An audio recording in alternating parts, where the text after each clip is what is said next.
Washington, D.C., New York, Seattle, Portland, Minneapolis, Kenosha. All of these cities are Democrat-run. All of these cities have experienced anarchy, violence, and destruction in recent days, the opposite of a peaceful protest. This is the reality facing American cities and towns across the country. This is not hypothetical. These are real people and real lives that have been impacted. Portland Mayor Ted Wheeler rejected federal law enforcement in an irrational and tone-deaf letter. Mayor Wheeler might have thought he put political points on the board, but the very next day, a protester was shot and killed on the streets of his city. Before the Trump administration took action in Kenosha, businesses were burned, property damaged, and chaos was rampant.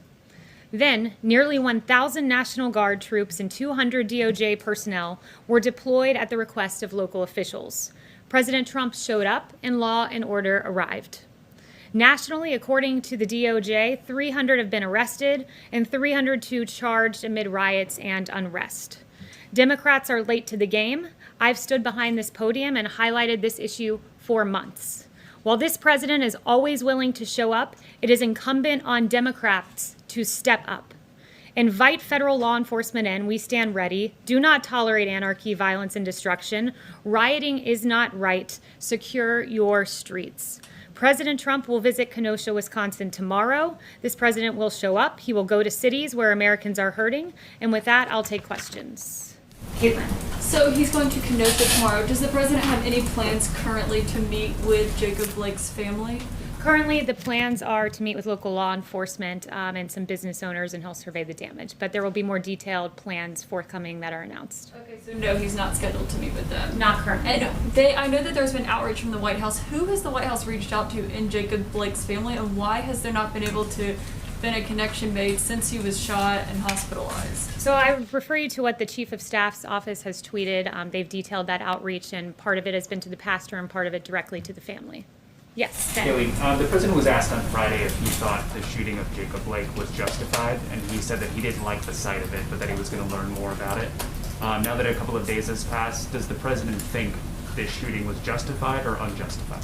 I'd refer you back to the president's remarks. There's an investigation ongoing, so I spoke to him earlier, and he was not willing to weigh in more than he had, but he'll have a briefing this afternoon that you can ask him more about. So based on what he's seen, he doesn't have any further thoughts on whether that's appropriate. I'd refer you back to his comments over the weekend and just say there's an ongoing investigation. Just one other thing. Does the president condemn the actions of Kyle Rittenhouse, who is accused of shooting some of the protesters? The president is not going to, again, weigh in on that. You can ask him this evening. He may weigh in further, but at the moment, he's not weighing into that. Yeah. So why did the president like a tweet that said the alleged shooter Kyle Rittenhouse was a good example of why I decided to vote for Trump? Can you help us understand? Well, I think I did ask him about that tweet and the like in particular, and he just wanted to bring some attention to some of the details that aren't as well known in that case, that the individual was being attacked, and that one of the individuals who arrived on the scene did have a gun. So there were some details that were not public or as public as they should be, so he was referring to that with the like. Does he want his supporters to show up and do similar? Of course, the president roundly condemns violence in all of its forms. Yes. Kayleigh, on the Director of National Intelligence briefings with The Hill, the president said the information leaked was wrong. So if that's the case, how can it be considered sensitive information? The president, are you referring to the July 31st briefing?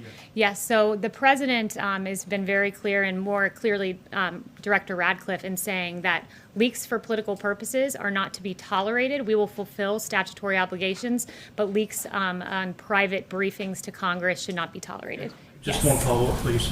How long will the oral briefings be off the table? Is this a permanent decision or just through the election? I'd refer you to ODNI, but they've been very clear that they'll fulfill their statutory obligation, but they will not participate in partisan leaking. Yes. Thanks, Kayleigh. I have two for you on TikTok. The first is that China has said they're going to require TikTok's parent company to sign off, to obtain government sign off on any sale of its U.S. business. Is the White House willing to accept such a sale that's subject to Chinese approval? Negotiations are ongoing on a sale of TikTok, so we are not going to get in the way of those negotiations by providing comment on this. But the administration is committed to protecting the American people from all cyber-related threats to critical infrastructure, public health and safety. And these apps, as I've detailed from the podium before, collect significant amounts of private data on users, which can be accessed and used by the PRC. And that's The second question is on the timeline here. There's some confusion among buyers. There was one order that said there would be a 45-day deadline for TikTok to stop transacting business in the U.S., and then another said there was a 90-day deadline for TikTok's owner to divest. So can you just clear that up for the market? You know, what's the actual deadline for the sale? I'd have to check into that, but I'll check in and get back with you about the discrepancy there. Yes, Jeff. Kayleigh, thank you. Broadly, what does the president want to achieve by going to Kenosha tomorrow, and what is his or the White House's response to local and state leaders encouraging him not to come at this time? So, two things. First, the president wants to visit hurting Americans. He shows up just like he showed up this weekend in Louisiana and Texas in response to Hurricane Laura. So he wants to show up in the city that's hurting. And also, I think it's just important to note that our federal response, look, in Kenosha and Minneapolis, there was violence on the streets. And literally within 24 hours, you saw a turnaround when federal officials came in. So I think highlighting that the federal government has done a lot in the way of using law and order to create peace, but showing up for hurting Americans is the primary concern. Just to follow up on that, like he didn't show up in Portland, where there were also protests that he talked about a lot. Is it not also because Wisconsin is such an important political state? The president's showing up to see hurting Americans. He goes to several states each and every week, and this is another one in a long line of many. Yes. Kayleigh, coronavirus infections have now reached 6 million in the U.S., over 180,000 dead. Why was the president retweeting a report over the weekend that appeared to suggest the death toll was much lower than that? The president's... Does he believe the number is low? The president was referring to a CDC, new information that came out from the CDC that showed that 94% rather of cases of fatalities were not just COVID alone. There was another comorbidity or extenuating matter. So he was just pointing to those numbers, but we're encouraged to see a drop in cases, deaths, hospitalizations, and very encouraged that we have one of the lowest case fatality rates in the world. In fact, ours is 3.1%. EU and UK together is 10.5%.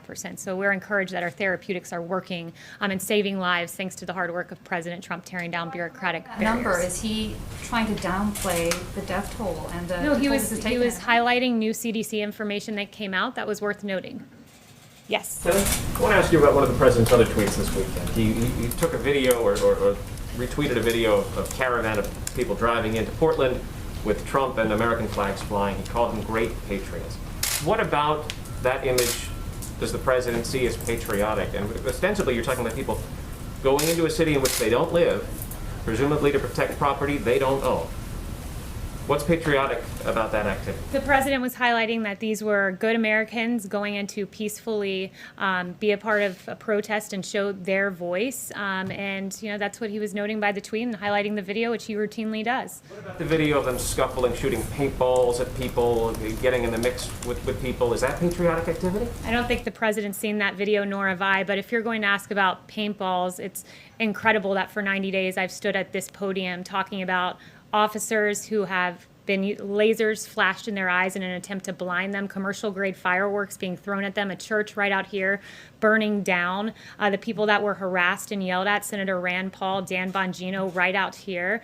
And you're going to ask me about a paintball video when in fact for 90 days we've seen horrific violence by Antifa, a radical anarchist organization. You're going to ask me about a paintball video I've yet to see, and neither is the president. Francesca. I'm going to ask you about it, but you maintain that the people who went into the city to conduct that activity, they are The president's never seen that video. I don't even know if the people that you're referring to were a part of the paintball activity. But look, there's been 90 days of violence from left-wing anarchists. And it's incredible that today is the one time you're interested in a violence when it's paintballs and we don't even know who set off these paintballs, but you fail to ask for 90 days about violence from an anarchist organization because it happens to be on the left. Francesca. That's not. Okay, thank you, Kayleigh.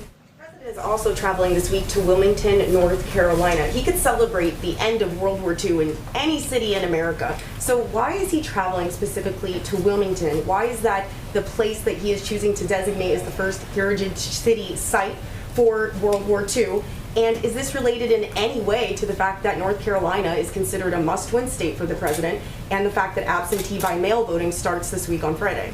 No, there's not a political purpose in this visit. This president's visiting it to commemorate a great site in American history. Yes. Specifically selected then? Yes.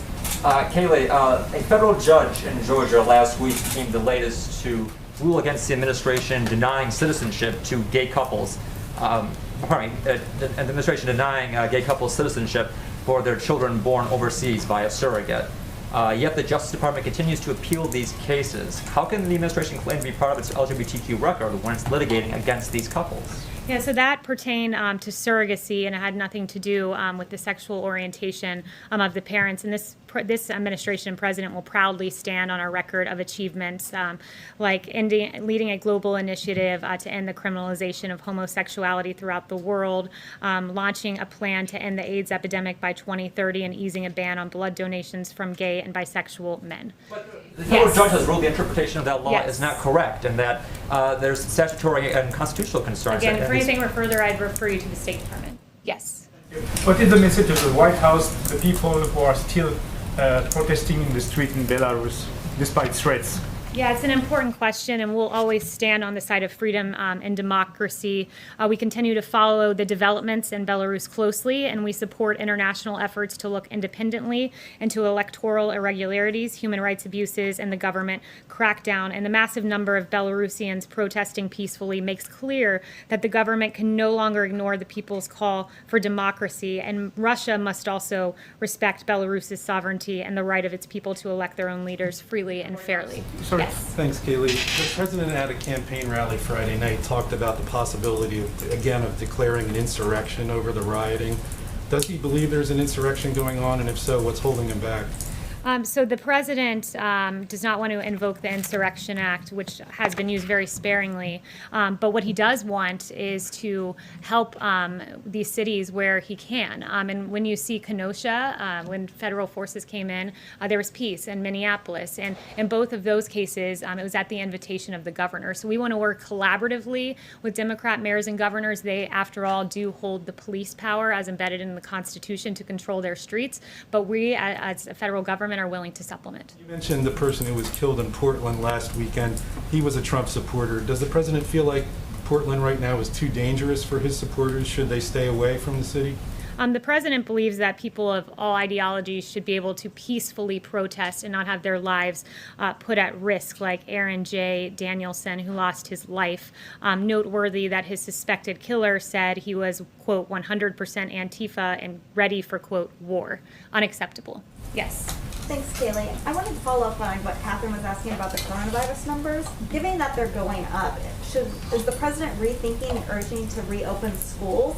And what is the administration's message to parents who might be worried about sending their kids back to class among these rising numbers? So first of all, there's been a drop in cases, deaths, and hospitalizations. In fact, since the peak in July, we saw a 38% decrease in the 7-day average of cases. So numbers are going down. It's paramount that students have the option to go back to school, that parents have a choice to send their kids back to school. And as Dr. Redfield said, CDC director, I think we have to be honest that the public health and interest of students in the nation right now is to get a quality education and face-to-face learning. We need to get on with it and give parents this option. There are a lot of consequences for schools staying closed, and I've walked through a number of those. Yumish. Thanks, Kayleigh. Two quick questions. The first is Kellyanne Conway, sorry for my voice being a little scratchy, but no worries. Kellyanne Conway said the more chaos and anarchy and violence reign, the better it is for the very clear choice of who's best on public safety and law and order. Does this president, is he rooting for more violence for the political benefit? That's what Kellyanne Conway's quote is suggesting. Democrats say that the president thinks violence works in his political favor. Absolutely not. He is not rooting for more violence in the slightest. And in fact, you know, I would note that under his administration, we saw violent crime nationwide decrease in both 2017 and 2018 after rising during each of the 2 previous years. We're encouraged that Operation Legend is working. In Kansas City, violence has been cut by 1/3. In Indianapolis, we've gotten 49 guns off the streets in 2 weeks that were related to gun violence. And helps make his case for re-election? No one wants to see the violence that we've seen in our cities, where after 2 years of coming down under President Trump in Portland, you have a 650% increase in murders. In Seattle, you had the first 8-month totals of murders almost surpassing the entire amount in 2019. And this is because of the defund the police movement. This is because of the criticism of our police officers and the drawing down of funds for these officers. No one wants to see this, which is why the president is fighting against that movement, and it's why he's fighting for a robust Operation Legend response that's proved successful so far. Why hasn't the president just said Americans shouldn't be taking their own weapons to try to protect the buildings and condemning the idea of people kind of deputizing themselves?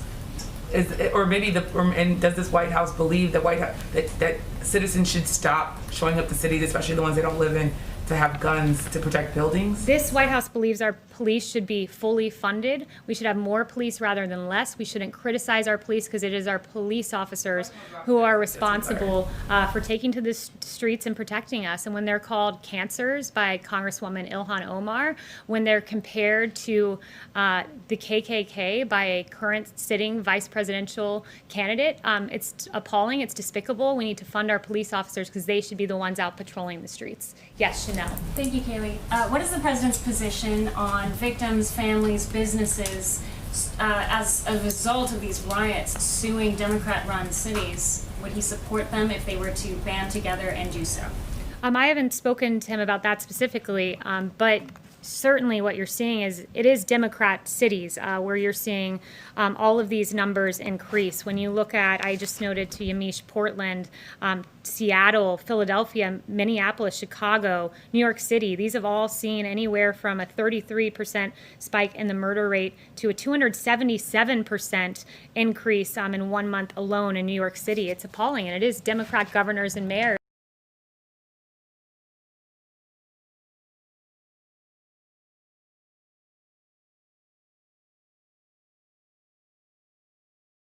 who ignored the violence, I should say, all of a sudden caring about it. But let's not forget what they said previously. Speaker Nancy Pelosi downplaying the violence rocking U.S. cities, ignorantly saying people will do what they do.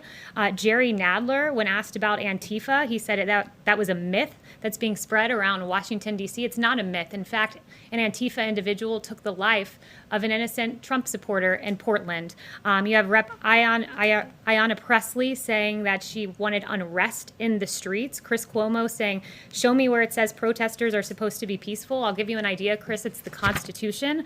Don Lemon saying, quote, the rioting has to stop, Chris, as you know, and I know it's showing up in the polls, it's showing up in the focus groups. It's the only thing right now that's sticking. So now all of a sudden, 90 days later, I from this podium have talked about law and order. The president has talked about law and order repeatedly, but because the polling has shifted, now it's time for the Democrats to deny what they said previously and all of a sudden focus on law and order.